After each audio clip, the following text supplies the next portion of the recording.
मी पुणे जिल्ह्यातून येतो आणि पुणे जिल्ह्या संदर्भातले काही दूरगामी निर्णय या शासनाने घेतले जे स्वातंत्र्यपूर्व काळापासून प्रलंबित होते, त्याबद्दल सुद्धा मी शासनाला धन्यवाद देईल।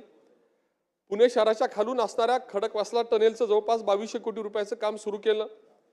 माझ्या मतदारसंघातील बेबी कॅनॉलचं काम पूर्ण केलं। जानाई शिरसाई सारख्या 2 योजना ज्या जिरायत भागामध्ये वरदान ठरल्या त्याचं बंदनळीचं जवळपास 500 कोटी रुपयापेक्षा जास्त रकमेचं टेंडर आता प्रकाशित झालेलं आहे आणि पुरंदर योजनेचा उर्वरित असणारा खुपटेवाडी भुलेश्वर फाटा सुद्धा मान्यता दिली।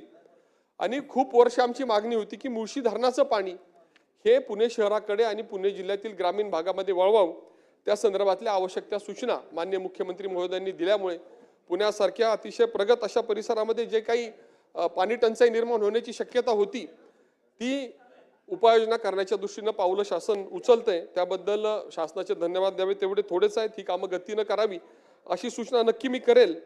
आणि हे करत असताना काही 40-50 वर्षापूर्वी केलेले केटीवरची कामं बॅरेजेसमध्ये रूपांतरित करण्याचा एक दूरगामी निर्णय शासन घेतंय। उजनी बॅकवॉटरमध्ये शेतकऱ्यांना आवश्यक असणाऱ्या बॅकवॉटरच्या बंधाऱ्या संदर्भातली अंदाजपत्रक तयार होत आहेत, त्याचाही निर्णय लवकर होतोय आणि त्याबद्दल माननीय मुख्यमंत्री आणि शासनाचे आभार मानावे तेवढे थोडेच आहेत।